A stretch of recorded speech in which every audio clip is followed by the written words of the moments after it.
Pusat Pelaporan Analisis dan Transaksi Keuangan (PPATK) akan memblokir rekening bank nasabah yang menganggur atau tidak aktif untuk transaksi atau dorman selama 3 bulan. Lalu apa saja fakta penting yang perlu diketahui terkait pemblokiran rekening nganggur oleh PPATK tersebut? Kepala Pusat Pelaporan dan Analisis Transaksi Keuangan PPATK Ipan Yustiapandana menegaskan bahwa langkah pemblokiran rekening tidak aktif merupakan bagian dari upaya perlindungan terhadap masyarakat. Ia memastikan bahwa pemilik rekening tetap memiliki hak penuh atas dananya, hanya rekening sedang diproteksi dari potensi penyimpangan oleh pihak lain. Ipan menambahkan bahwa tindakan ini merupakan bentuk kehadiran negara untuk melindungi nasabah dari risiko penyalahgunaan oleh pihak-pihak yang tidak bertanggung jawab. Terdapat 6 hal yang perlu diketahui terkait pemblokiran rekening oleh PPATK. 1. Alasan rekening tidak aktif diblokir PPATK. PPATK mengungkapkan bahwa kebijakan pemblokiran sementara rekening dorman atau tidak aktif diambil sebagai respon terhadap meningkatnya penyalahgunaan rekening pasif dalam berbagai tindak kejahatan. 2. Kriteria rekening tidak aktif yang diblokir.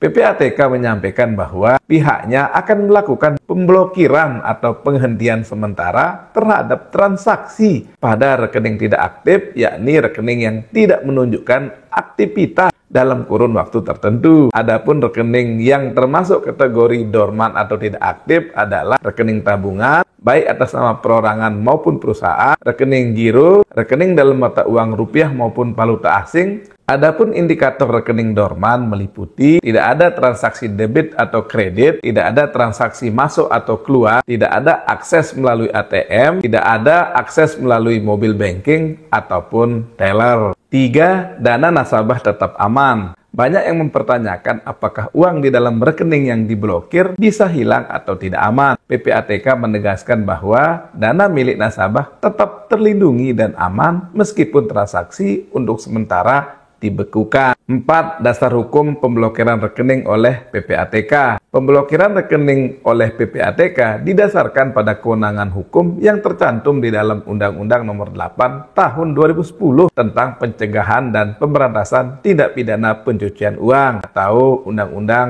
TPPU.